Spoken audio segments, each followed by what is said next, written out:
Hello students. तो अब तक हम लोगों ने रेजोनेंस के दो एप्लीकेशंस को डिस्कस कर लिया था। पहले एप्लीकेशन में हम लोगों ने एरोमेटिसिटी को डिस्कस किया था तथा दूसरे एप्लीकेशन में हम लोगों ने comparison and calculation of bond order को देखा था। आज हम लोग third and most important application of resonance को डिस्कस करने जा रहे हैं, जो कि है मेसोमेरिक इफेक्ट।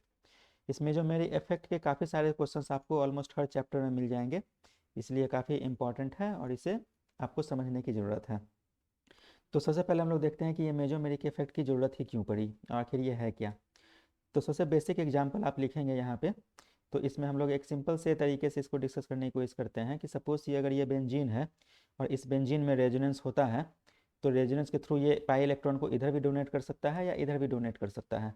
तो अगर इसके रेजोनेटिंग स्ट्रक्चर को आप बनाइए तो पहले स्टेप में या तो आप नेगेटिव चार्ज यहाँ भी दे सकते हैं और यहाँ पॉजिटिव चार्ज आ सकता है, या अगर आप इधर से अगर डोनेट करेंगे तो ये जो नेगेटिव चार्ज है अगर इधर डोनेट हुआ तो यहाँ पर नेगेटिव चार्ज आएगा और यहाँ पॉजिटिव चार्ज आ जाएगा।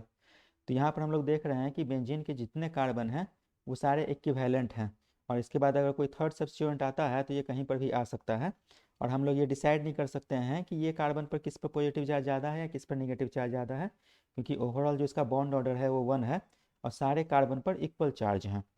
ठीक है, यहाँ पर तो सिंपल है चीज़ें।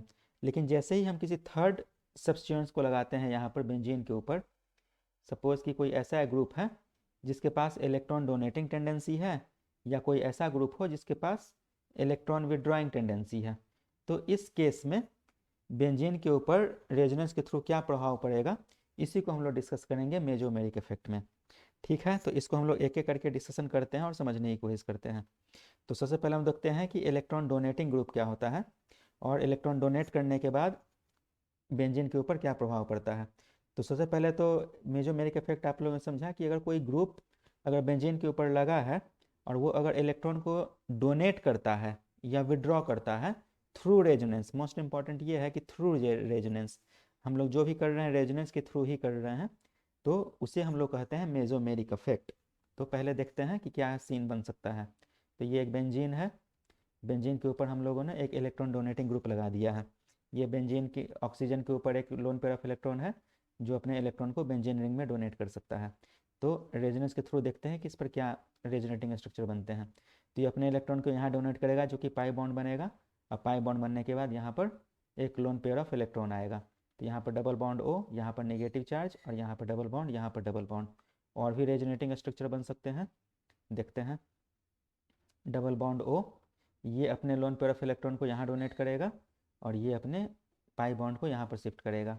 तो यहाँ पर नेगेटिव चार्ज आ जाएगा, यहाँ पर पाई बॉन्ड, फिर ये लोन पेयर ऑफ इलेक्ट्रॉन है जो अपने इलेक्ट्रॉन को यहाँ डोनेट करेगा, और ये पाई बॉन्ड अपने इलेक्ट्रॉन को यहाँ पर डोनेट करेगा।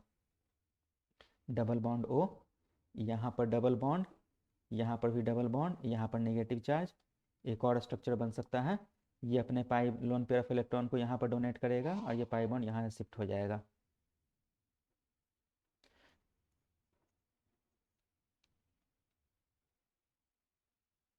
तो देखते हैं इसका स्ट्रक्चर क्या बना है। ये वापस फिर से अपने पुराने स्ट्रक्चर पर आ चुका है, यहाँ पर डबल बॉन्ड, यहाँ पर डबल बॉन्ड और यहाँ पर डबल बॉन्ड।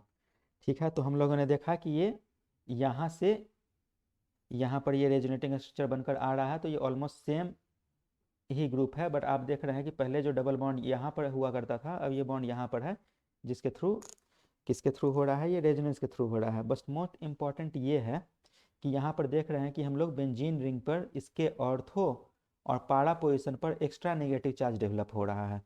तो इस चीज़ को एक सिंपल से पिक्चर में देखने की कोशिश करते हैं कि ये जो नेगेटिव चार्ज जो पहले ऑक्सीजन के ऊपर था, अब एक ऑर्थो पोजीशन पर भी आ रहा है, पारा पोजीशन पर भी आ रहा है, और इसके बाद फिर इस साइड के ऑर्थो पोजीशन पर आ रहा है।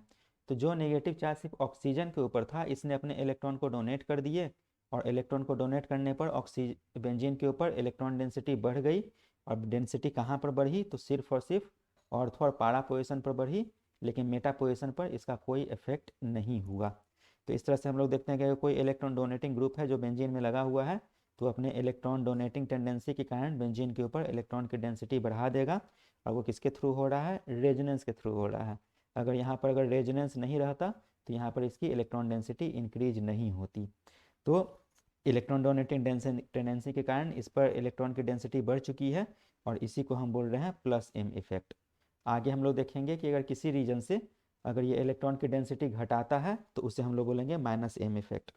तो ठीक है, तो आप लोग यहाँ पर लिखना शुरू करिए कि ये मेसोमेरिक इफेक्ट क्या होता है। तो if any group or group of atom, if any group or group of atom donates or withdraws electron through resonance,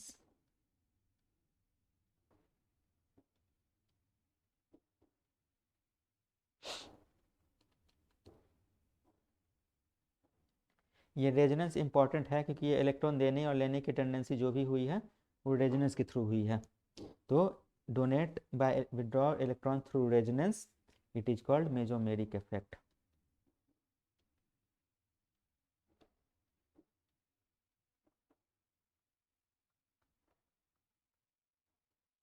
okay, तो यहाँ पर हम लोगों ने देखा कि इलेक्ट्रॉन की डेंसिटी इंक्रीज हो रही है, क्यों? क्योंकि ऑक्सीजन के ऊपर एक extra loan pair of electron है।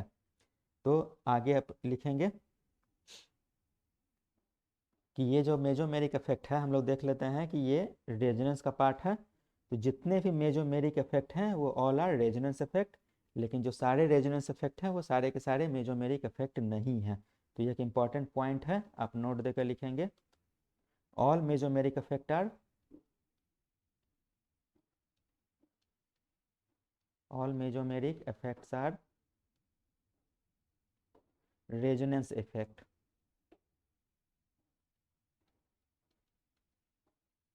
but all mesomeric effect are resonance effect, but all resonance effect are not mesomeric effect। जो भी मेसोमेरिक होंगे वो 100% रेजोनेंस से ही होंगे, लेकिन जरूरी नहीं कि सारे रेजोनेंस मेसोमेरिक ही हों।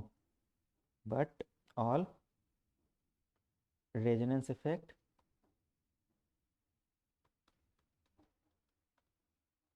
Are not mesomeric effect.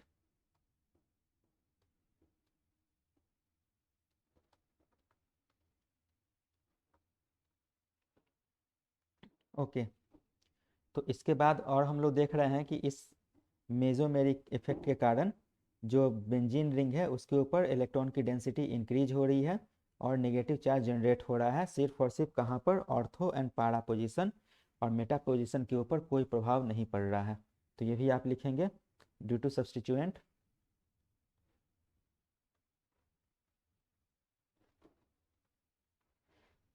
On benzene ring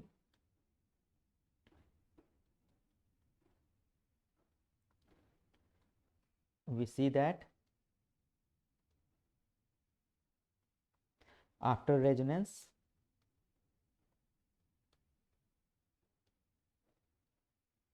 negative charge is generated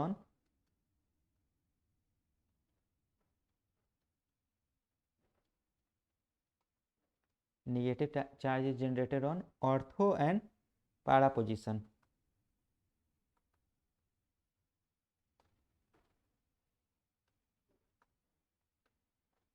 but meta position is remain unchanged।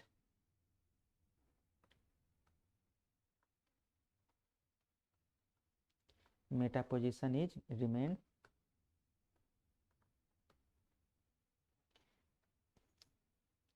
remains unchanged।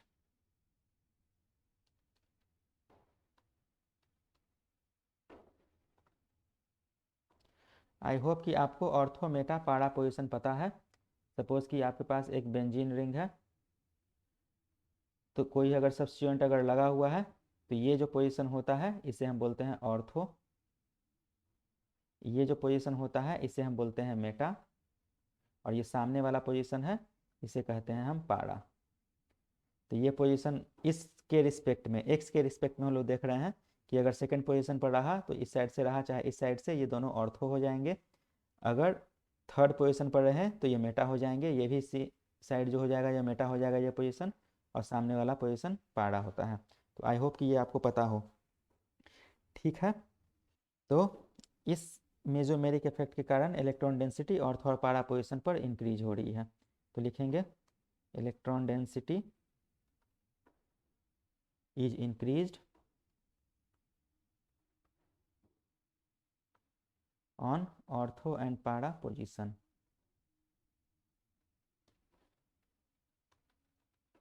Okay, और इसी को हम बोल रहे हैं मेसोमेरिक इफेक्ट। तो electron is released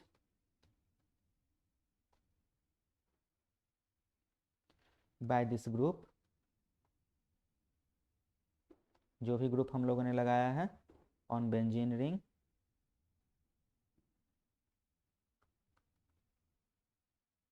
hence it is called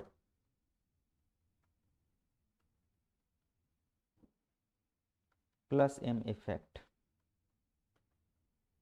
अगर किसी रीजन से ये इलेक्ट्रॉन अगर विड्रॉ हो रहा है या इलेक्ट्रॉन को खींच रहा है बेंजीन रिंग से, तो उसे हम बोलेंगे माइनस इफेक्ट, जो कि हम लोग आगे के क्लास में हम लोग डिस्कस करेंगे।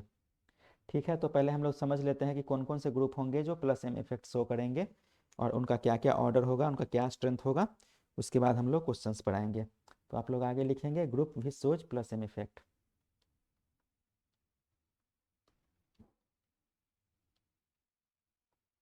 Group which shows plus M effect.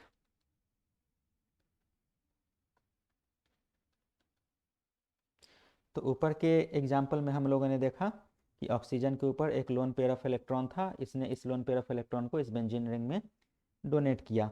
तो जिस भी स्पेसीज या ग्रुप के पास अगर लोन पेयर ऑफ इलेक्ट्रॉन होगा वो 100% प्लस एम इफेक्ट शो करेगा। तो हम लोग देखते हैं कि हम लोग के पीरियोडिक टेबल में वो कौन कौन से एलिमेंट हैं जिनके पास लोन पेयर ऑफ इलेक्ट्रॉन हो सकता है। तो पहले तो ये समझ लीजिए कि अगर कोई भी स्पेसीज है जिसके ऊपर डायरेक्ट अगर लोन पेयर ऑफ इलेक्ट्रॉन है तो ये प्लस एम इफेक्ट शो करेगा। या कोई अगर ग्रुप ऑफ एटम है, सपोज कि कोई ऐसा X Y group of element है या एटम है जिसमें कि अगर एक्स की इलेक्ट्रोनेगेटिविटी ज़्यादा है, तो एक्स की अगर इलेक्ट्रोनेगेटिविटी ज़्यादा है तो ये क्या करेगा, अपने ऊपर इलेक्ट्रॉन को खींच लेगा इस पाई बॉन्ड से, इसके ऊपर एक डेल्टा नेगेटिव चार्ज जनरेट हो जाएगा, इसके ऊपर डेल्टा पॉजिटिव चार्ज जनरेट होगा और ये नेगेटिव चार्ज फिर से बेंजीन रिंग को डोनेट किया जा सकता है। तो जिसमें कि प्रोवाइडेड एक्स की इलेक्ट्रोनेगेटिविटी वाई से ज़्यादा है। ठीक है, चलिए हम लोग और देखते हैं एग्जाम्पल। जैसे कि आपके पास नाइट्रोजन है, तो नाइट्रोजन के पास लोन पेयर ऑफ इलेक्ट्रॉन है, ये इस लोन पेयर ऑफ इलेक्ट्रॉन को डायरेक्ट डोनेट कर सकता है। नाइट्रोजन के बाद ऑक्सीजन है, ऑक्सीजन भी अपने लोन पेयर को डोनेट कर सकता है। इसके बाद इसके आगे चलते हैं, फ्लोरीन भी अपने लोन पेयर को डोनेट कर सकता है। तो ये सब सारे प्लस एम इफेक्ट शो करेंगे। अगर हम लोग नाइट्रोजन के नीचे आते हैं तो सेम ग्रुप के सेम प्रॉपर्टी शो करेंगे। तो फॉस्फोरस भी प्लस एम इफेक्ट शो कर सकता है। ऑक्सीजन के नीचे सल्फर, ये भी प्लस एम इफेक्ट शो कर सकता है। फ्लोरीन के नीचे क्लोरीन, ये सब सारे लोन पेयर ऑफ इलेक्ट्रॉन है इन सब के ऊपर, तो ये प्लस एम इफेक्ट शो कर सकता है।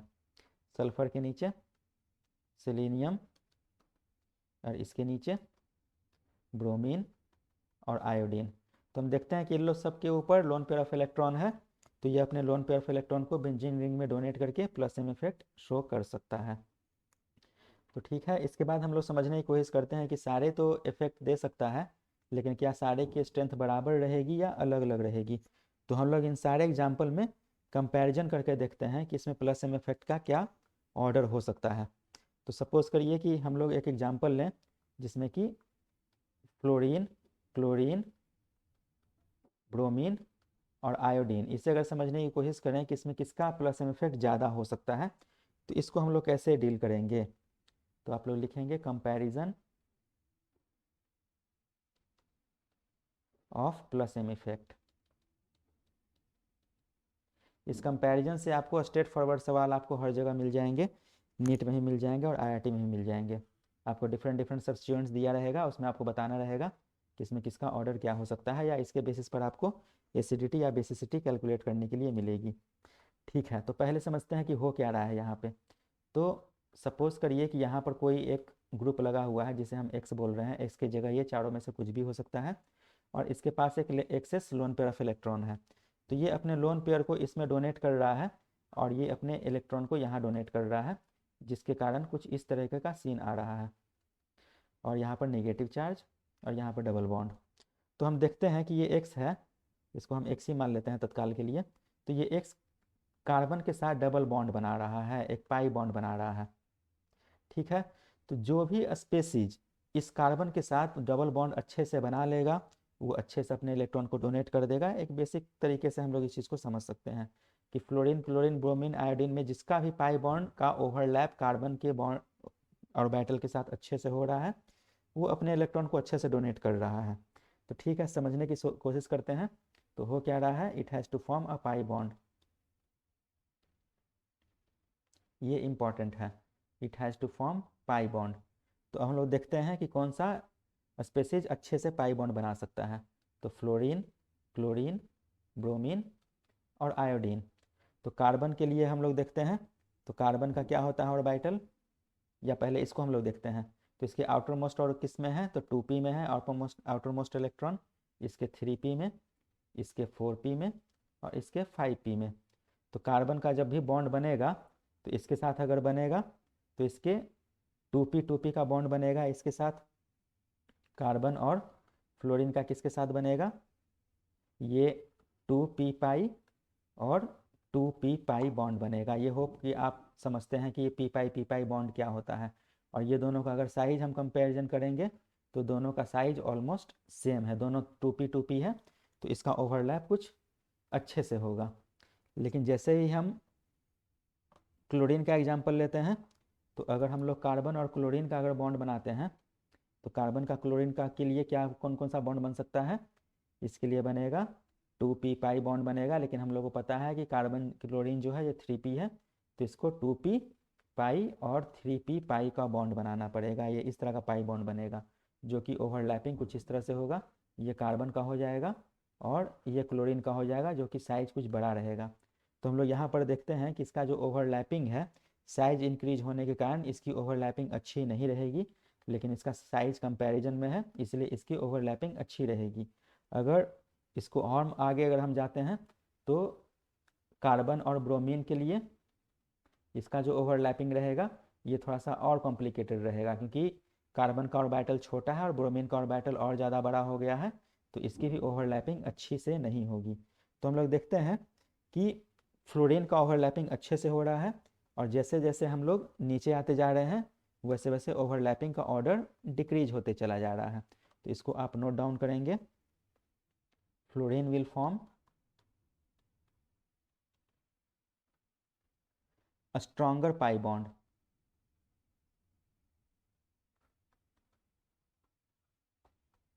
due to similar size overlap.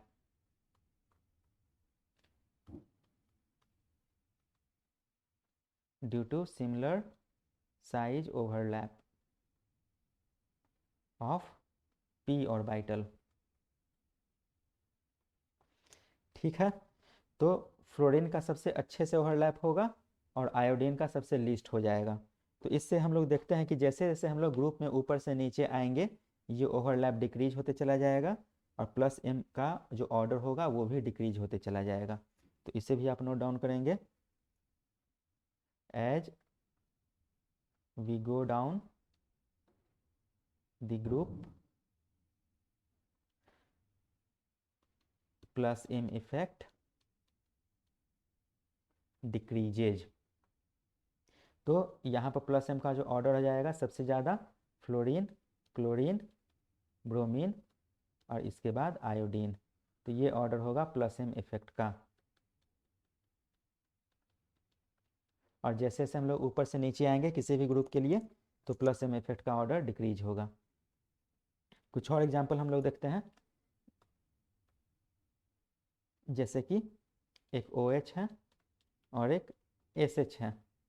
तो हम सब जानते हैं कि ऑक्सीजन ऊपर में है ग्रुप के, तो इसलिए प्लस m इफेक्ट OH का ज़्यादा हो जाएगा। इसी के तरह एक और है NH2 और PH2। तो फॉस्फोरस के ऊपर भी लोन पेयर ऑफ इलेक्ट्रॉन है, नाइट्रोजन के ऊपर भी लोन पेयर ऑफ इलेक्ट्रॉन है, दोनों अपने इलेक्ट्रॉन को डोनेट कर सकते हैं। लेकिन सिंस की फॉस्फोरस ग्रुप के नीचे है, ग्रुप में नाइट्रोजन के नीचे है, इसलिए इसका जो प्लस m इफेक्ट हो जाएगा NH2 का ज़्यादा हो जाएगा एज कम्पेयर टू PH2। ये सेम ग्रुप के लिए था। बट सपोज कि अगर ऑर्बिटल साइज अगर सेम रहा तो उस केस में क्या सिचुएशन होगा। जैसे कि अगर दूसरा पॉइंट में सपोज कि हम लोग इसका एग्जांपल लेते हैं NH2OH या फ्लोरीन, तो हम देखते हैं कि नाइट्रोजन भी, ऑक्सीजन भी और फ्लोरीन भी तीनों एक ही पीरियड में है, मतलब इसका ऑर्बिटल साइज सेम है। तो इस केस में प्लस एम का ऑर्डर क्या हो सकता है। तो हम लोग यहाँ पर देखते हैं कि इलेक्ट्रॉन डोनेटिंग टेंडेंसी है, नाइट्रोजन भी अपने इलेक्ट्रॉन को डोनेट करेगा और फ्लोरीन भी अपने इलेक्ट्रॉन को डोनेट करेगा। तो यहाँ पर इलेक्ट्रोनेगेटिविटी डिसाइडिंग फैक्टर हो जाएगा अगर ऑर्बिटल साइज अगर सेम है। और हम सभी जानते हैं कि फ्लोरीन ज़्यादा इलेक्ट्रोनेगेटिव है, तो ये अपने इलेक्ट्रॉन को देना नहीं चाहेगा, और नाइट्रोजन थोड़ा कम इलेक्ट्रोनेगेटिव है, तो अपने इलेक्ट्रॉन को ये डोनेट कर सकता है। तो इस केस में क्या हो जाएगा, NH2 की जो इलेक्ट्रॉन डेंसिटी है वह ज़्यादा हो जाएगी, जिसके कारण इसका प्लस एम इफेक्ट ज़्यादा होगा as compare to OH, as compare to fluorine. तो यहाँ पर आप नोट डाउन कर लेंगे, when orbital size are same then plus M effect जो है इन्वर्सली प्रोपोर्शनल टू इलेक्ट्रोनेगेटिविटी, क्योंकि जो ज़्यादा इलेक्ट्रोनेगेटिव होगा उसमें इलेक्ट्रॉन डोनेटिंग टेंडेंसी कम होगी, because more electronegative will have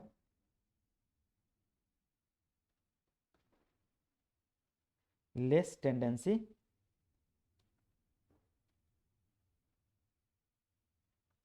to donate by release electrons। ठीक है, तो इसमें और भी इफेक्ट हम लोग देख लेते हैं। सपोज कि इसी में अगर एक एग्जांपल हम लोग देखते हैं, तीसरा में अदर इफेक्ट्स।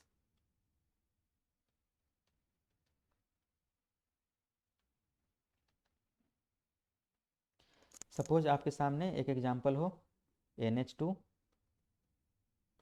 और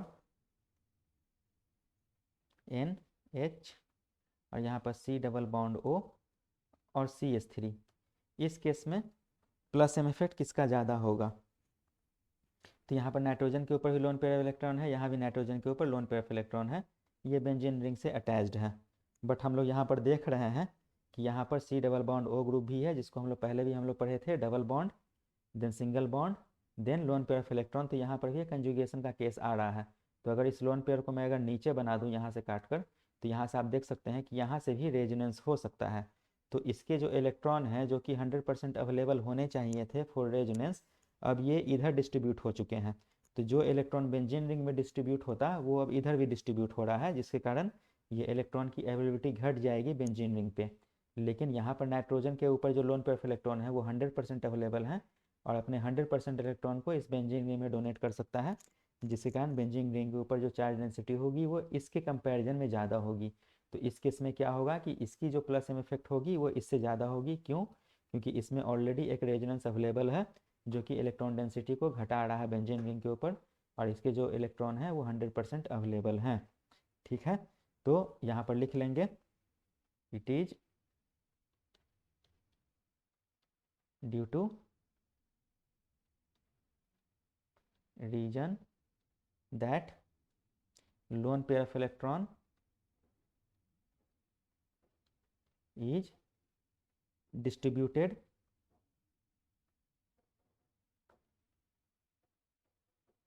due to resonance।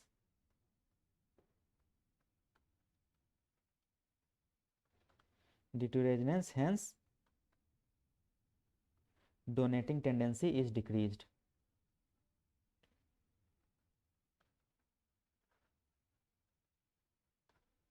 is decreased। ठीक है, तो अब तक आपको एक आइडिया लग गया होगा कि ये प्लस एम इफेक्ट क्या है, इलेक्ट्रॉन डोनेटिंग की टेंडेंसी है, और कैसे हम डिसाइड करेंगे कि किसकी इलेक्ट्रॉन डोनेटिंग टेंडेंसी ज़्यादा है या किसकी टेंडेंसी कम है, और इसके बेसिस पर हम ये प्लस एम इफेक्ट का ऑर्डर हम लोग डिसाइड करेंगे। तो हम लोग के सामने कुछ एग्जाम्पल्स हैं, आप एक उस एग्जाम्पल को सॉल्व करने की कोशिश करें कि किसमें प्लस एम इफेक्ट की टेंडेंसी ज़्यादा होगी। तो ये आपके सामने कुछ क्वेश्चंस हैं, इनमें पता करें कि किसकी प्लस एम इफेक्ट ज़्यादा होगी। तो पहले इन क्वेश्चंस का हम लोग ओवरव्यू देख लेते हैं।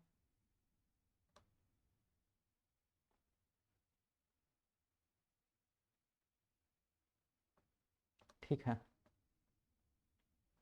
तो फर्स्ट क्वेश्चन, तो हम लोग देख सकते हैं कि फर्स्ट क्वेश्चन में दोनों के ऊपर लोन पेयर ऑफ इलेक्ट्रॉन है, नाइट्रोजन है, और इसके ऊपर लोन पेयर ऑफ इलेक्ट्रॉन है। बट फर्स्ट केस में एक बेंजीन रिंग अटैच्ड है, बट सेकंड केस में दो बेंजीन रिंग अटैच्ड है। तो इसी कारण कि इलेक्ट्रॉन इधर ज़्यादा डिस्ट्रीब्यूट होंगे, इधर कम डिस्ट्रीब्यूट होंगे, तो इसके पास इलेक्ट्रॉन देने की टेंडेंसी या अवेलेबिलिटी ज़्यादा रहेगी, इसलिए 1 का प्लस एम इफेक्ट ज़्यादा होगा एज कम्पेयर टू 2 से। ओके। सेकेंड क्वेश्चन, इसमें हम देखते हैं कि यहाँ भी नाइट्रोजन है, तो नाइट्रोजन के कारण ही लोन पेयर देने की टेंडेंसी रहेगी। बट इस केस में हम देखते हैं कि यहाँ पर दो ऑक्सीजन अटैच्ड है, यहाँ पर एक ही ऑक्सीजन अटैच्ड है। तो जो सबसे ज़्यादा जो देने की टेंडेंसी रहेगी वो होगी 3 की, क्योंकि इसके पास 100% अवेलेबल है इलेक्ट्रॉन डोनेट करने के लिए। उसके बाद हम देखते हैं कि यहाँ पर एक ही साइड से रेजोनेंस हो रहा है, लेकिन यहाँ पर दोनों साइड से रेजोनेंस हो रहा है। तो सेकेंड के केस में सबसे लीस्ट हो जाएगा, और इसके बाद 1 हो जाएगा। तो 1, इसके बाद 2। ऐसा इसलिए हुआ क्योंकि यहाँ से इलेक्ट्रॉन डिस्ट्रीब्यूट हो रहा है रेजोनेंस के थ्रू, बट एक ही जगह से हो रहा है, बट यहाँ पर दो जगह से हो रहा है, इसलिए इसकी सबसे कम रहेगी।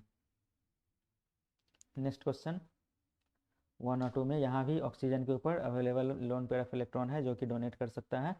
बट फर्स्ट वाले केस में यहाँ पर रेजोनेंस के थ्रू इलेक्ट्रॉन डिस्ट्रीब्यूट हो रहा है, सेकेंड में डिस्ट्रीब्यूट नहीं हो रहा है, तो सेकेंड का प्लस एम इफेक्ट ज़्यादा होगा 1 से। क्वेश्चन नंबर 4, इसमें भी हम देखते हैं ऑक्सीजन के ऊपर लोन पेयर ऑफ इलेक्ट्रॉन है, यहाँ पर डिस्ट्रीब्यूशन हो रहा है, तो 1 का जो ऑर्डर होगा वो ज़्यादा होगा। इस केस में हम लोग देखते हैं, तो यहाँ पर अवेलेबल है loan pair of electron, but इसमें देखिए कि यहाँ पर पॉजिटिव चार्ज है, तो सेकंड वाला तो प्लस एम इफेक्ट शो ही नहीं करेगा, क्योंकि इसके पास तो खुद स्कैरसिटी ऑफ इलेक्ट्रॉन है, तो इसके पास तो अवेलेबल इलेक्ट्रॉन है ही नहीं डोनेट करने के लिए, तो ये तो प्लस एम इफेक्ट शो ही नहीं करेगा। यहाँ पर जो भी इलेक्ट्रॉन है वो डोनेट करेंगे, तो 1 का ज़्यादा हो जाएगा एज कम्पेयर टू 2, जिसमें कि 2 प्लस एम इफेक्ट शो ही नहीं करेगा, क्योंकि यहाँ पर पॉजिटिव चार्ज है। इलेक्ट्रॉन अवेलेबल होने चाहिए प्लस एम इफेक्ट शो करने के लिए। इस केस में हम लोग देखते हैं, तो यहाँ पर भी सेम यही केस है, यहाँ पर इलेक्ट्रोनेगेटिविटी का ऑर्डर आ जाएगा। तो यहाँ पर एक्सेस इलेक्ट्रॉन है इसके ऊपर, कार्बन के ऊपर, यहाँ पर एक्सेस इलेक्ट्रॉन है ऑक्सीजन के ऊपर, और यहाँ पर एक्सेस इलेक्ट्रॉन है नाइट्रोजन के ऊपर। तो हम सब जानते हैं कि कार्बन जो है वो लिस्ट इलेक्ट्रोनेगेटिव है, तो सबसे ज़्यादा हो जाएगा 1, इसके बाद नाइट्रोजन, और इसके बाद ऑक्सीजन। इस केस में हम लोग देखते हैं, तो यहाँ भी सिमिलर केस है, यहाँ पर OH है और यहाँ पर O- है, मतलब इसके पास यहाँ से हाइड्रोजन जो है इसने अपने इलेक्ट्रॉन को ऑक्सीजन के ऊपर डोनेट कर दिए हैं, तो जो भी अवेलेबल इलेक्ट्रॉन था अब इसके ऊपर एक एक्स्ट्रा इलेक्ट्रॉन भी आ गया है एज इसके लोन पेयर के साथ साथ। तो यहाँ पर इसका ज़्यादा हो जाएगा, ये भी ज़्यादा, और इसके बाद ये भी ज़्यादा, तीनों का सिमिलर केस है। इसने अपने एक हाइड्रोजन के जो भी इलेक्ट्रॉन थे वो सल्फर के ऊपर डोनेट कर दिए हैं। यहाँ पर भी एक हाइड्रोजन है, और एक हाइड्रोजन ने अपने इलेक्ट्रॉन को इस नाइट्रोजन के ऊपर डोनेट कर दिए हैं, जिसके कारण इसकी प्लस एम इफेक्ट ज़्यादा हो गई है। ठीक है, तो ये सब था कुछ एग्जाम्पल जिसमें हम लोग देखते हैं कि प्लस एम इफेक्ट के ऑर्डर को हम लोग कैसे डील कर सकते हैं। बट एक सवाल आता है कि इसे हम लोग क्यों कर रहे हैं, तो what are applications of mesomeric effect. तो आप आगे हेडिंग डालेंगे एप्लीकेशंस।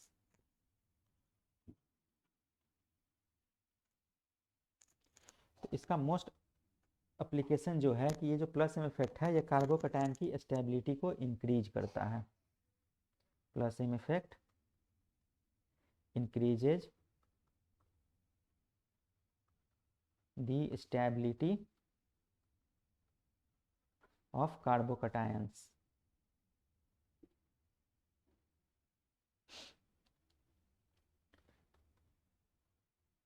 तो अभी आपने कार्बोकैटायंस नहीं पढ़ा है, तो तत्काल के लिए आप ये समझ लीजिए कि किसी भी कार्बन के ऊपर अगर पॉजिटिव चार्ज है तो उसे हम कार्बोकैटायन बोलेंगे। अभी तत्काल के लिए ये समझ लीजिए, बाकी आगे के क्लास में हम लोग इसे पूरी तरह से डिस्कशन करेंगे, एक प्रॉपर लेक्चर होगा कार्बोकैटायन के ऊपर। एट प्रेजेंट आप ये समझ लीजिए कि किसी भी कार्बन के ऊपर अगर पॉजिटिव चार्ज है तो उसे हम कार्बोकैटायन बोलेंगे, या इसके ऊपर इलेक्ट्रॉन की डेंसिटी कम है या इलेक्ट्रॉन डिफिशियंट है। तो प्लस एम इफेक्ट क्या करता है, कार्बोकैटायन की स्टेबिलिटी को बढ़ाता है। अब ये कैसे करता है इसे समझने की कोशिश करते हैं। तो जैसे फॉर एग्जांपल आपसे अगर पूछा जाए कि दो कार्बोकैटायन है आपके सामने, एक यहाँ पर CH2+, ये भी पॉजिटिव चार्ज है इसलिए कार्बोकैटायन हुआ, और यहाँ पर एक और सिमिलर एग्जांपल हम ले रहे हैं CH2, ये भी एक कार्बोकैटायन होगा। बट इसके साथ साथ मैंने क्या किया है, यहाँ पर इसे खाली रखा है और यहाँ पर OCH3 मैंने यहाँ पर डोनेट कर दिया है या इसको अटैच कर दिया है OCH3 ग्रुप को। तो इसमें अगर पूछा जाए which is more stable, which is more stable इस दोनों में 1 और 2 में, तो इसको हम लोग कैसे डिसाइड करेंगे। तो यहाँ पर हम लोग देखते हैं कि दोनों चार्ज स्पेसीज है, तो चार्ज स्पेसीज हमेशा अनस्टेबल होता है। तो अगर किसी रीजन से अगर ये चार्ज को हम ख़त्म कर सकते हैं तो ये स्टेबल हो जाएगा, लेकिन इसके केस में ऐसा कुछ नहीं है। लेकिन यहाँ पर OCH3 लगा हुआ है जो कि इलेक्ट्रॉन डोनेटिंग टेंडेंसी है और ये प्लस एम इफेक्ट को शो करता है। तो आइए इसको समझने की कोशिश करते हैं कि यहाँ से क्या हुआ है। तो ये जो OCH3 है, यहाँ पर CH2 प्लस, और इसके रेजोनेटिंग स्ट्रक्चर को हम लोग बनाकर देखते हैं कि क्या हो रहा है। तो ये अपने इलेक्ट्रॉन को यहाँ पर डोनेट करके पाई बॉन्ड बनाएगा और यहाँ पर निगेटिव चार्ज आएगा CH2 प्लस, यहाँ पर negative charge double bond O CH3 और यहाँ पर पॉजिटिव चार्ज। इसके बाद यहाँ पर डबल बॉन्ड है और यहाँ पर डबल बॉन्ड है। अब ये यहाँ पर पाई बॉन्ड बनाएगा और यहाँ पर नेगेटिव चार्ज आएगा, जिसके कारण जो नेक्स्ट रेजोनेटिंग स्ट्रक्चर बनेगा वो कुछ इस तरह से बनेगा CH2 प्लस और यहाँ पर माइनस, और साथ ही साथ यहाँ पर डबल बॉन्ड और यहाँ पर डबल बॉन्ड और double bond O CH3 plus. आपको एक जनरल आइडिया लग गया होगा कि कौन सा स्टेबल होने जा रहा है। फिर भी आगे हम लोग एक और एग्जाम्पल बना लेते हैं, इसके आगे भी जाने की ज़रूरत नहीं है हम लोगों को। बट यहाँ पर देखिए कि अगर ये जो लोन पेयर ऑफ इलेक्ट्रॉन है ये क्या कर सकता है, यहाँ पर एक पाई बॉन्ड बना सकता है और पाई बॉन्ड बनाने के बाद यहाँ पर CH2 जिसके पास यहाँ पर चार्ज खत्म हो जाएगा और OCH3 यहाँ पर डबल बॉन्ड और पॉजिटिव चार्ज। तो ये क्या कर रहा है, इस कार्बोकैटायन की स्टेबिलिटी को ये बढ़ा रहा है। तो यहाँ पर डबल बॉन्ड और यहाँ पर डबल बॉन्ड। तो इस तरह से हम लोग देखते हैं कि ये कार्बोकैटायन इस केस में OCH3 ज़्यादा स्टेबलाइज कर सकता है, बट ये स्टेबलाइज नहीं कर सकता है, इसलिए स्ट्रक्चर नंबर 2 ज़्यादा स्टेबल होगा। यहाँ पर इससे पहले भी हम लोगों ने देखा था कि ये जो है इलेक्ट्रॉन डोनेटिंग टेंडेंसी जो है तो ये ऑर्थो और पारा पोजीशन पर ही होती है। तो यहाँ पर आप देखिए तो ये इस सारे स्ट्रक्चर में एक बस स्ट्रक्चर है, लेकिन ऐसे ऐसे सारे रेजोनेटिंग स्ट्रक्चर हो सकते हैं। तो यहाँ पर आपको कंफ्यूज होने की ज़रूरत नहीं है कि यहाँ पर भी पॉजिटिव चार्ज हुआ, यहाँ पर भी पॉजिटिव चार्ज हुआ, तो बात तो बराबर ही हो गई। पहले भी एक पॉजिटिव चार्ज था, पहले भी एक पॉजिटिव चार्ज था। बट आप यहाँ पर देखिए कि इस केस में यहाँ पर ये जो इलेक्ट्रॉन डोनेटिंग टेंडेंसी है, जिसके कारण यहाँ पर एक स्ट्रक्चर में यहाँ इसकी पॉजिटिव चार्ज खत्म हो रही है और दूसरे रेजोनेटिंग स्ट्रक्चर में भी दूसरे जगह ख़त्म हो रही है। तो ये ओवरऑल स्ट्रक्चर का हम लोग एक मिक्सचर हम लोग बनाते हैं, जिसमें कि इसके ऊपर भी कोई चार्ज नहीं रहेगा, इसके ऊपर भी कोई चार्ज नहीं रहेगा। तो जब भी अगर कोई ऐसा एग्जाम्पल आपके सामने दिखे जो कि इलेक्ट्रॉन डोनेटिंग टेंडेंसी हो रही है और वो पारा पोजीशन पर अगर कोई इलेक्ट्रॉन डेफिशिएंट कंपाउंड है तो वो उसको स्टेबलाइज कर देगा। और इसी को हम बोल रहे हैं कि जो भी इलेक्ट्रॉन डोनेटिंग टेंडेंसी है या प्लस एम इफेक्ट जो है वो कार्बोकैटायन की स्टेबिलिटी को बढ़ाता है। तो इसलिए स्ट्रक्चर नंबर 2 ज़्यादा स्टेबल हो जाएगा। ठीक है, एक और एग्जाम्पल को हम लोग समझने की कोशिश करते हैं। अगर इस केस में हम इस क्वेश्चन को और मॉडिफाई कर देते हैं, अगर यहाँ पर CH2 प्लस और इसके बाद एक और CH2 प्लस और यहाँ पर CH2 प्लस। अब इसमें हम लोग सब्स्टिट्यूएंट लगाते हैं। यहाँ पर हम लोगों ने OCH3 इसके पारा पोजीशन पर लगाया है और यहाँ पर OCH3 इसके मेटा पोजीशन पर लगाया है। इसको 1, इसको 2 और इसे 3 लेते हैं। तो इस केस में किसका प्लस एम इफेक्ट सबसे ज़्यादा होगा। तो अभी हम लोगों ने देखा था जी प्लस एम इफेक्ट जो ऑर्डर जो होता है वो कहाँ पर इफेक्ट शो करता है, अगर कोई भी ग्रुप है तो वो अपने ऑर्थो और पारा पोजीशन पर इलेक्ट्रॉन को डोनेट करेगा। तो यहाँ पर हम लोग देखते हैं कि यहाँ से जो नेगेटिव चार्ज जो डोनेट हो रहा है वो यहाँ पर डोनेट होगा, यहाँ डोनेट होगा और यहाँ डोनेट होगा, जिसके कारण ये बहुत ईजिली यहाँ पर पाई बॉन्ड को फॉर्म कर लेगा। लेकिन ये सिंस इसके मेटा पोजीशन पर है तो इसके ऑर्थो पोजीशन पर चार्ज की डेंसिटी बढ़ेगी, मतलब इसके कारण यहाँ पर चार्ज डेंसिटी बढ़ेगा, यहाँ पर बढ़ेगा और यहाँ पर बढ़ेगा। तो हम देखते हैं कि यहाँ से इसे पाई बॉन्ड बनाना थोड़ा सा डिफिकल्ट है, बट यहाँ पर क्या है कि इसके लिए ये ईजी हो जाएगा। तो एनी हाउ स्ट्रक्चर नंबर 1 में इलेक्ट्रॉन की डिफिशियंसी है और ये जो है OCH3 इलेक्ट्रॉन डोनेटिंग ग्रुप है। तो कितना भी कुछ हो जाए तो 1 स्ट्रक्चर से तो ये ज़्यादा स्टेबल ही होंगे 2 और 3। लेकिन 2 और 3 में अगर कंपटीशन अगर हो जाए कि कौन ज़्यादा स्टेबल हो जाएगा, तो सिंस कि AOCH3 जो है इसके पारा पोजीशन पर है, इसलिए ज़्यादा स्टेबलाइज करेगा। तो इसमें सबसे लीस्ट जो स्टेबल होगा वो स्ट्रक्चर नंबर 1 जो लीस्ट स्टेबल होगा, क्योंकि इसके पास कोई इलेक्ट्रॉन डोनेट करने वाला है ही नहीं। लेकिन सेकेंड वाला जो स्ट्रक्चर है इसके पारा पोजीशन पर है, इसलिए ये सबसे ज़्यादा स्टेबल होगा। और सिंस की थर्ड पोजीशन पर जो है इसके मेटा पर इलेक्ट्रॉन डोनेट कर रहा है, जिसके कारण इसकी इफेक्ट थोड़ी सी वीक हो जाएगी, इसी कारण ये इसके बाद का ये स्टेबल हो जाएगा। ठीक है, तो आपको ये देखना है कि अगर ऑर्थो पोजीशन पर है तो वो ज़्यादा स्टेबलाइज करेगा, लेकिन मेटा पोजीशन पर है तो थोड़ा कम स्टेबलाइज करेगा। ठीक है, तो हम लोग कुछ क्वेश्चंस करते हैं और समझने की कोशिश करते हैं कि इसमें किसका प्लस इफेक्ट ज़्यादा होगा।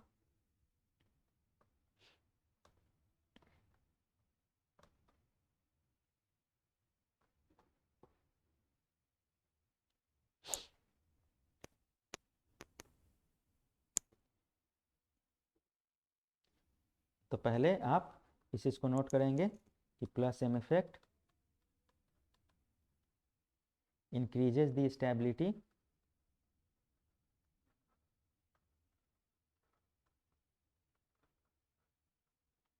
of carbocation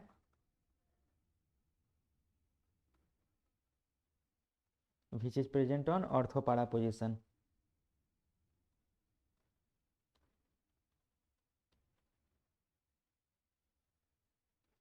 Ortho and para position of benzene ring.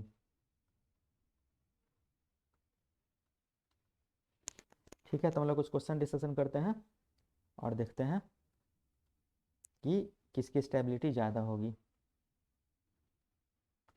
Compare stability of carbocation.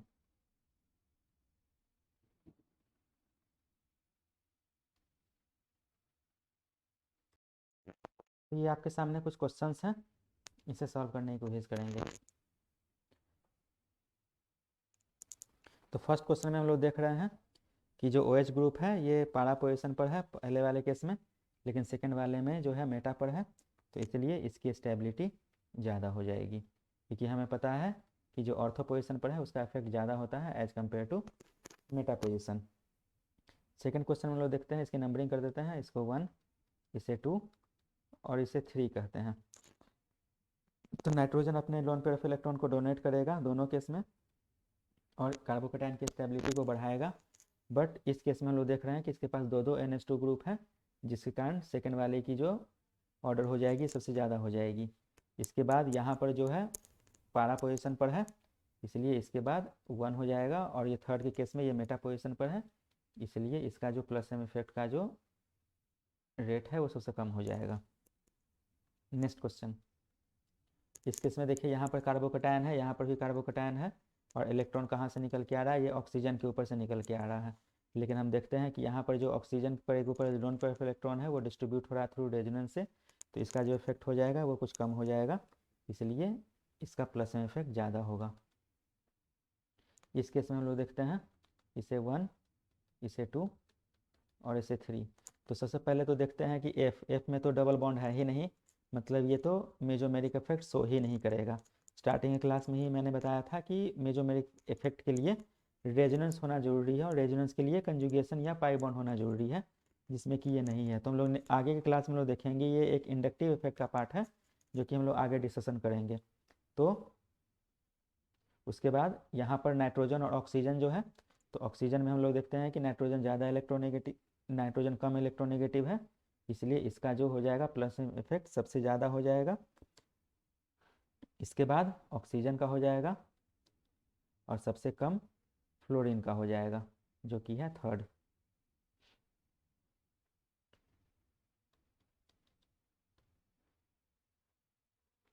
Next question, इस केस में देखिए नाइट्रोजन के ऊपर जो लोन पेयर ऑफ इलेक्ट्रॉन है वो डोनेट होगा। इसमें कुछ एरर है, यहाँ पर मैंने दोनों साइड में पीएच लगा दिया है, तो दोनों क्वेश्चन सेम ही हो गया है, तो इसे आप किसी एक को भी करेक्ट कर लीजिए, और यहाँ पर आप किसी के ऊपर एक हाइड्रोजन लगा दीजिए। ठीक है, तो यहाँ पर हम लोग देखते हैं कि ये नाइट्रोजन और लोन पेयर ऑफ इलेक्ट्रॉन है, ये एक बेंजीन रिंग की तरफ डिस्ट्रीब्यूट हो रहा है, लेकिन इस केस में दोनों के ऊपर डिस्ट्रीब्यूट हो रहा है, जिसके कारण इसके ऊपर लोन पेयर की जो टेंडेंसी है देने की वो घट जाएगी, क्योंकि इधर डिस्ट्रीब्यूट हो रहा है, तो इसका जो प्लस एम इफेक्ट हो जाएगा वो ज़्यादा हो जाएगा। इस केस में देखते हैं तो यहाँ पर जो है रेजोनेंस के थ्रू हो रहा है, लेकिन ये जो मेसोमेरिक इफेक्ट है, तो मेसोमेरिक इफेक्ट का जो ऑर्डर होता है वो ज़्यादा होता है रेजोनेंस से, जिसके कारण इसका ज़्यादा हो जाएगा। तो ये आगे भी हम लोग डिस्कशन करेंगे कि रेजोनेंस वर्सेस मेसोमेरिक इफेक्ट में कौन ज़्यादा पावरफुल है। तो मेसोमेरिक इफेक्ट ज़्यादा पावरफुल है, यहाँ पर रेजोनेंस हो रहा है। और हम लोगों ने देखा था कि सारे मेसोमेरिक इफेक्ट जो होते हैं वो रेजोनेंस होते हैं, लेकिन सारे रेजोनेंस जो होते हैं वो मेसोमेरिक नहीं होते हैं। तो ये जो केस है ये रेजोनेंस का है और ये जो है मेसोमेरिक का है, जिसमें कि मेसोमेरिक का इफेक्ट रेजोनेंस से ज़्यादा होता है। तो इसे आप याद कर लीजिएगा। ठीक है, नेक्स्ट क्वेश्चन। तो इसमें हम लोग ऑक्सीजन देख रहे हैं और यहाँ पर सल्फर देख रहे हैं, तो एक सेम ग्रुप का है। तो आपको पता है कि जैसे जैसे हम लोग ग्रुप के नीचे हम लोग जाते हैं तो मेसोमेरिक इफेक्ट की जो टेंडेंसी है वो डिक्रीज होती है, तो जिसके कारण जो OH का हो जाएगा टेंडेंसी प्लस M का वो ज़्यादा हो जाएगा as compare to SH। Next question. इस केस में हम लोग देखते हैं कार्बन के ऊपर लोन पेयर ऑफ इलेक्ट्रॉन नहीं है, ये अपने हाइड्रोजन को इलेक्ट्रॉन डोनेट करता है। आगे हम लोग देखेंगे ये जो इलेक्ट्रॉन डोनेटिंग टेंडेंसी जो है वो हाइपर कंजुगेशन के थ्रू होती है, लेकिन अभी तत्काल आप ये देखिए कि कार्बन के ऊपर कोई लोन पेयर ऑफ इलेक्ट्रॉन नहीं है, लेकिन ऑक्सीजन के ऊपर लोन पेयर ऑफ इलेक्ट्रॉन है, इसलिए इसका प्लस एम इफेक्ट ज़्यादा हो जाएगा एज कम्पेयर टू CH3। इस केस में हम लोग देखते हैं यहाँ पर NH3 है और यहाँ पर OH है। तो यहाँ पर आपको एक समझने की ज़रूरत है कि यहाँ पर NH2 नहीं है, ये NH3 है।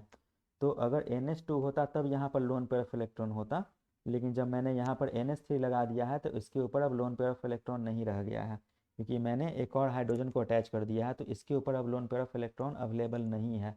तो यहाँ पर लोन पेयर ऑफ इलेक्ट्रॉन है, जिसके कारण इसकी प्लस एम इफेक्ट ज़्यादा हो जाएगा एज कम्पेयर टू NH3। तो आपको ये ध्यान देना है, क्वेश्चन को अच्छे से देखना है कि NH3 है या NH2 है, मतलब कि आपके ऊपर जो नाइट्रोजन जो है उसके ऊपर लोन पेयर ऑफ इलेक्ट्रॉन है या नहीं, ये आपको ध्यान से देखना है।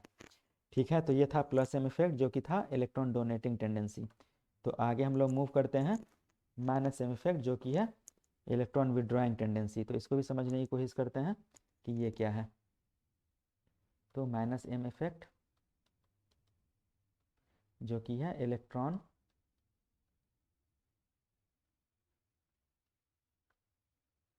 Withdrawing effect.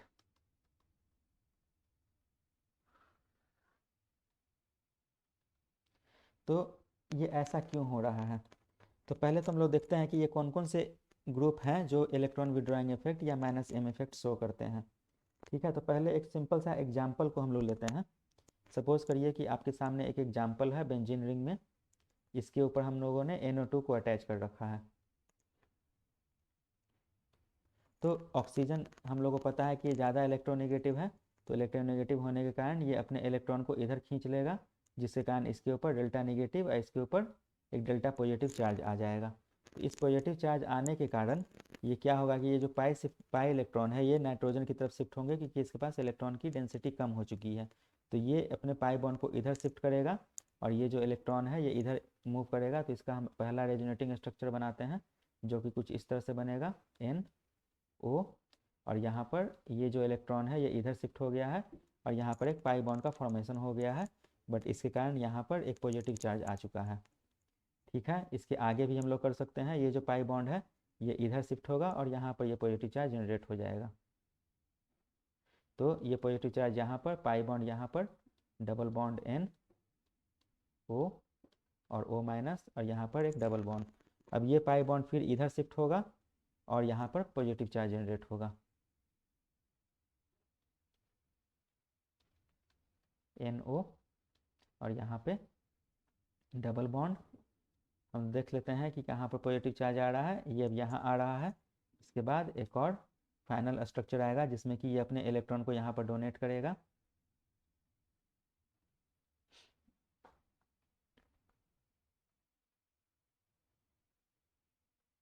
तो यहाँ पर N और प्लस आ जाएगा, O माइनस, जिसको हम लोग आगे हम लोग बना सकते हैं, और यहाँ पर O और यहाँ पर डबल बॉन्ड, डबल बॉन्ड और डबल बॉन्ड। तो ये फाइनल वही स्ट्रक्चर हम लोग का वापस आ चुका है। तो यहाँ पर हम लोग देखते हैं कि जो NO2 जो ग्रुप जो था ये इलेक्ट्रॉन विड्रॉइंग टेंडेंसी ले रहा था क्योंकि ऑक्सीजन अपने इलेक्ट्रॉन को खींच लिया था, जिसके कारण यहाँ पर चार्ज डेंसिटी डिक्रीज हो गई थी, और ये इलेक्ट्रॉन बेंजीन रिंग से अपनी तरफ खींच लिया था, जिसके कारण यहाँ पर पॉजिटिव चार्ज आ चुका है। तो जो पॉजिटिव चार्ज जो आया है वो ऑर्थो और पारा पोजीशन पर ही आया है। इसका अगर हम एक फाइनल अगर स्ट्रक्चर अगर हम बनाएं तो आप एक देखिए कि कहाँ कहाँ पर पॉजिटिव चार्ज आया है। तो इसके ऑर्थो और पारा पोजीशन पर पॉजिटिव चार्ज आया है, मीन्स कि इसके ऑर्थो और पारा पोजीशन पर इलेक्ट्रॉन की डेंसिटी डिक्रीज हो चुकी है। तो हम लोग प्लस एम इफेक्ट में हम लोगों ने देखा था कि ऑर्थो और पारा पोजीशन पर इलेक्ट्रॉन की डेंसिटी इंक्रीज हुई है, लेकिन माइनस एन इफेक्ट के कारण अगर कोई विड्रॉइंग ग्रुप अगर लगा हुआ है बेंजीन के ऊपर तो वो ऑर्थो और पारा पोजीशन पर उसके इलेक्ट्रॉन की डेंसिटी को डिक्रीज कर दे रहा है। ठीक है, तो हम लोग ये देखते हैं कि कौन कौन से ग्रुप हैं जो माइनस एम इफेक्ट शो कर सकते हैं। तो groups which show minus M effect.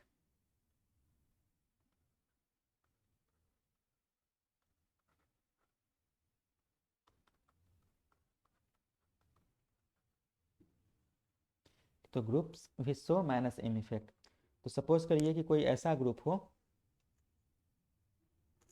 जो कि x और पाई बॉन्ड वाई है, या अगर कोई x है जो ट्रिपल बॉन्ड वाई है। लेकिन हम लोग यहाँ पर देखते हैं कि y की अगर इलेक्ट्रोनेगेटिविटी अगर ज़्यादा हो गई तो ये क्या करेगा, अपने पाई बॉन्ड को इधर शिफ्ट कर लेगा, जिसके कारण इसके ऊपर एक डेल्टा पॉजिटिव चार्ज आ जाएगा। और यहाँ पर एक डेल्टा पॉजिटिव चार्ज आने के कारण ये क्या होगा कि ये जो इलेक्ट्रॉन जो है बेंजीन रिंग से डायरेक्ट खींच लेगा। तो यहाँ पर y की जो इलेक्ट्रोनेगेटिविटी है वो x से ज़्यादा होनी चाहिए, y की इलेक्ट्रोनेगेटिविटी x से ज़्यादा होनी चाहिए। तो ऐसे जो ग्रुप होंगे वो माइनस एम इफेक्ट शो करेंगे। तो इसमें क्या क्या एग्जाम्पल हो सकते हैं वो हम लोग देखते हैं। तो हम लोग सिंपल सा एग्जाम्पल है कार्बन और ऑक्सीजन का। यहाँ पर हम लोग देख रहे हैं कि ऑक्सीजन की इलेक्ट्रोनेगेटिविटी ज़्यादा है, ये इलेक्ट्रॉन को अपने तरफ खींच लेगा, जिसके कारण यहाँ पर एक पॉजिटिव चार्ज जनरेट होगा, और ये पॉजिटिव चार्ज को कंपनसेट करने के लिए बेंजीन रिंग से इलेक्ट्रॉन को एक्सट्रैक्ट कर लेगा और माइनस एम इफेक्ट शो करेगा। एक ये हो सकता है, या ये भी ग्रुप हैं। इस सारे ग्रुप के एक स्पेशल स्पेशल नेम्स हैं जो कि मैं आगे के क्लास में डिस्कशन करूंगा, बट पहले आप ये समझ लीजिए कि कौन कौन से ग्रुप हैं जो ये माइनस एम इफेक्ट शो कर सकते हैं। यहाँ पर अगर मैं OH अगर लगा दूँ, ये सामने सामने सब में यही दिख रहा है कि यहाँ पर ऑक्सीजन की जो इलेक्ट्रोनेगेटिविटी है वो ज़्यादा है। ठीक है, और भी हम लोग देख सकते हैं कार्बन और नाइट्रोजन, यहाँ पर भी नाइट्रोजन की इलेक्ट्रोनेगेटिविटी ज़्यादा है, जिसके कारण ये इलेक्ट्रॉन को अपनी तरफ खींच लेगा और ये माइनस एम इफेक्ट शो करेगा। या एक अभी जो बेस्ट एग्जाम्पल हम लोगों ने देखा था वो NO2, तो ये भी माइनस एम इफेक्ट शो करेगा। या कोई ऐसे ग्रुप जिसके ऊपर एक वैकेंट ऑर्बिटल हो, इसे मैं बॉक्स के ऊपर दिखा रहा हूँ, ग्रुप हैविंग वैकेंट ऑर्बिटल।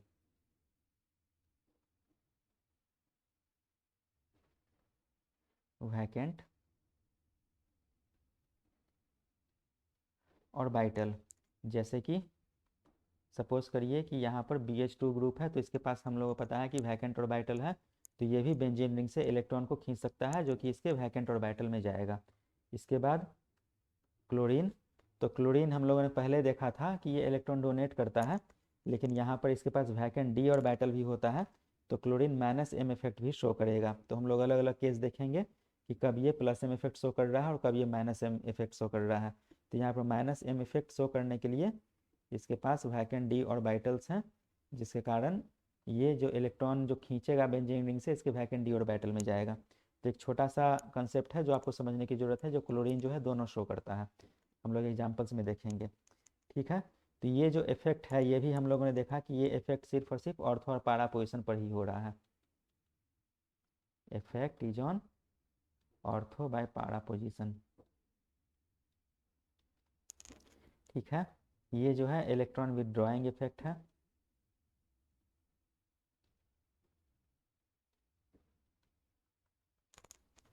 ठीक है, और ये क्या हो रहा है, ये कंप्लीट इलेक्ट्रॉन ट्रांसफ़र हो रहा है, कंप्लीट इलेक्ट्रॉन ट्रांसफ़र। ये पूरा का पूरा पाई बॉन्ड शिफ्ट हो रहा है, और सिंस कि इसके लिए पाई बॉन्ड ज़रूरी है, और पाई बॉन्ड ज़रूरी होने के कारण ये रेजोनेंस के कारण ही हो रहा है, इसलिए ये रेजोनेंस इफेक्ट है। और दूसरा चीज़ क्या है कि ये इंडिपेंडेंट है फ्रॉम डिस्टेंस। जैसे सपोज कि आप इस एग्जांपल में अगर हम लोग देखते हैं तो इसके पहले हम लोगों ने देखा था कि ये जो पॉजिटिव चार्ज जो आ रहा है यहाँ पर जो पॉजिटिव चार्ज जो आया था, तो ये पॉजिटिव चार्ज की इंटेंसिटी यहाँ भी आ रही है, यहाँ भी आ रही है, यहाँ भी आ रही है। तो ये डिस्टेंस में मैटर नहीं कर रहा है, जहाँ जहाँ आपका कंजुगेशन होगा उतनी दूर तक इसकी इफेक्ट को हम लोग देख सकते हैं। तो इसको डिस्टेंस से कुछ लेना देना नहीं है, जितने दूर तक आप कंजुगेशन लगा दीजिए, जितने दूर तक आपका पाई बॉन्ड अवेलेबल रहेगा, उतने दूर तक ये रेजोनेंस इफेक्ट या मेसोमेरिक इफेक्ट आपको देखने को मिलेगा। ये प्लस एम इफेक्ट के लिए भी है और माइनस एम इफेक्ट के लिए भी है। ये दोनों के दोनों जो हैं ये डिस्टेंस इंडिपेंडेंट हैं। तो ये एक इंपॉर्टेंट पॉइंट है जिसको आप नोट डाउन कर लीजिए, it is independent of distance, it is independent of distance. क्योंकि अदर भी इफेक्ट इसमें आप हम लोग को देखने को मिलेंगे, जो कि हाइपर कंजुगेशन और इंडक्टिव इफेक्ट, उसमें हम लोग देखेंगे कि वो सब इफेक्ट जो होते हैं इंडक्टिव इफेक्ट स्पेशली, वो डिस्टेंस के ऊपर डिपेंड करेंगे। ठीक है, तो इसके हम लोग अप्लीकेशंस को हम लोग देखते हैं कि इसके क्या क्या अप्लीकेशंस हो सकते हैं।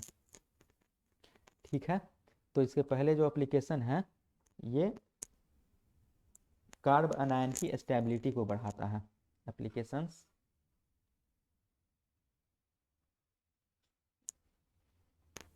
इट इंक्रीजेज, ये इट क्या है, minus M effect, increases the stability of carbon ion. Last में हम लोग देखा था कि कार्ब कटायन की स्टेबिलिटी को प्लस एम इफेक्ट बना स्टेबलाइज कर रहा है, और माइनस एम इफेक्ट जो है कार्बन आयन की स्टेबिलिटी बढ़ा रहा है। कार्बन आयन भी आपको अभी नहीं पता है तो तत्काल आप इस चीज़ को समझ लीजिए कि किसी कार्बन के ऊपर अगर नेगेटिव चार्ज अगर है, अगर इसके ऊपर एक नेगेटिव चार्ज है एक्सेस, तो इसे को हम बोल रहे हैं कार्बन आयन।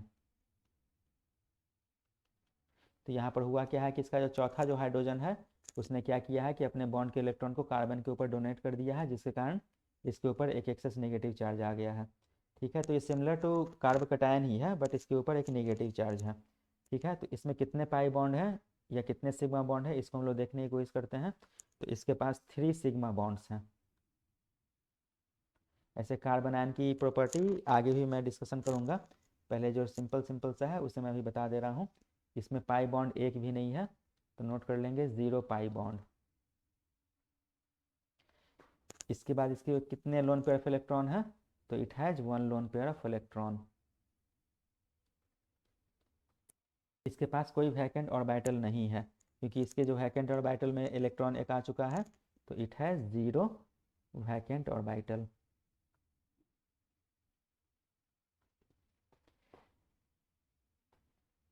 तो इसके नियर बाय में कितने इलेक्ट्रॉन हैं, तो 3 इलेक्ट्रॉन इधर से और 1 इलेक्ट्रॉन 2 इलेक्ट्रॉन इधर से, तो इसके नियर बाय में 5 इलेक्ट्रॉन्स हैं, इसलिए इसके ऊपर निगेटिव चार्ज है। इसके ऑक्टेट कंप्लीट है या नहीं है, तो ऑब्वियस सी बात है इसका ऑक्टेट कंप्लीट है, क्योंकि 2 इलेक्ट्रॉन यहाँ से और 2 3 4 5 6 7 8, तो 8 इलेक्ट्रॉन है, तो इसका ऑक्टेट कंप्लीट है। ठीक है, तो हम लोग जानते हैं कि यहाँ पर जो एक्सेस नेगेटिव चार्ज है, तो कोई भी अपने ऊपर नेगेटिव चार्ज नहीं रखना चाहता है, तो अगर हम लोग कोई इलेक्ट्रॉन विड्रॉइंग ग्रुप अगर लगा दें तो ये एस इलेक्ट्रॉन को अपनी तरफ खींच लेगा और इसको स्टेबलाइज कर देगा। इसलिए जो माइनस एम इफेक्ट है, जो कि इलेक्ट्रॉन विड्रॉइंग टेंडेंसी है, ये कार्बन आयन की स्टेबिलिटी को बढ़ाता है। तो जैसे हम लोग एक सिंपल सा एग्जाम्पल हम लोग देखते हैं। एग्जाम्पल के लिए अगर सपोज करिए कि हम लोग के पास कुछ इस तरह का एग्जाम्पल है, यहाँ पर हम लोगों ने एक कार्बन आयन ले लिया है जिस पर निगेटिव चार्ज दिया है, और दूसरे में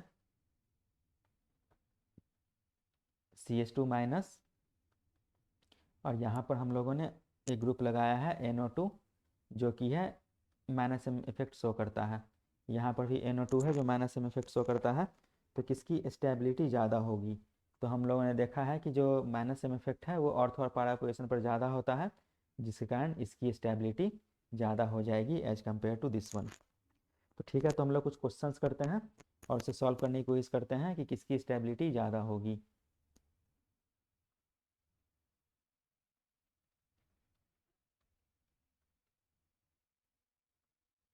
कंपेयर स्टेबिलिटी। तो आपके सामने कुछ क्वेश्चंस हैं, उसे आप सॉल्व करेंगे। ठीक है, फर्स्ट क्वेश्चन, तो यहाँ पर कार्बन आयन है, इसकी स्टेबिलिटी को इलेक्ट्रॉन विड्रॉइंग ग्रुप इंक्रीज करता है, और वो जो इफेक्ट होता है वो ऑर्थो और पारा पोजिशन पर होता है। तो यहाँ पर हम देख रहे हैं कि दो दो ग्रुप अटैच्ड है, एक ऑर्थो पोजिशन पर, एक पारा पोजिशन पर, यहाँ पर सिर्फ मेटा पोजिशन पर है। तो इसके लिए इसकी जो स्टेबिलिटी हो जाएगी वो ज़्यादा हो जाएगी। सेकेंड क्वेश्चन में हम लोग देखते हैं कि यहाँ पर C डबल बॉन्ड OH है और यहाँ पर NO2 है। तो इसको हम लोग कैसे सॉल्व करेंगे? तो हम लोग को पता है कि नाइट्रोजन जो है वो ज़्यादा इलेक्ट्रोनेगेटिव है, तो वो ज़्यादा पावरफुल तरीके से इलेक्ट्रॉन को अपनी तरफ खींच सकता है एज कम्पेयर टू कार्बन। तो इस केस में ये NO2 जो ग्रुप हो जाएगा वो stronger minus M effect show करेगा, क्योंकि कार्बन लेस इलेक्ट्रोनेगेटिव है। थर्ड क्वेश्चन, यहाँ पर हम लोग देखते हैं कि एक कार्बन आयन लगा हुआ है और यहाँ पर C double bond O CH3 है, यहाँ पर भी C double bond O CH3 है, जो कि इसके पारा पोजिशन पर भी अटैच्ड है। तो यहाँ पर दो दो ग्रुप हैं, तो जिसके कारण इसकी माइनस M इफेक्ट की टेंडेंसी ज़्यादा होगी। ये लास्ट क्वेश्चन, तो इस केस में हम लोग देखते हैं कि ये जो है माइनस M इफेक्ट शो करेगा, लेकिन यहाँ पर OH है जो कि प्लस M इफेक्ट शो करेगा। ये जो है माइनस M इफेक्ट शो करेगा, जिसके कारण कार्बन आयन की जो स्टेबिलिटी होगी इस केस में ज़्यादा हो जाएगी। ये प्लस M इफेक्ट है जो इलेक्ट्रॉन डोनेटिंग टेंडेंसी है, तो ये इस कार्बन आयन की स्टेबिलिटी को और कम कर देगा और डीस्टेबलाइज कर देगा। ठीक है, तो मेजोमेरिक इफेक्ट में बस इतना ही है। तो आई होप कि आपको एक क्लियर पिक्चर मिल गया होगा कि मेजोमेरिक इफेक्ट क्या है। तो इस पर और भी सारे जो प्रैक्टिस प्रॉब्लम है वो आप कर सकते हैं, और नेक्स्ट क्लास में हम लोग एक दूसरे रेजोनेंस इफेक्ट को हम लोग डिस्कशन करेंगे, जो कि है हाइपर कंजुगेशन। तो ठीक है, मिलते हैं नेक्स्ट क्लास में। Thank you.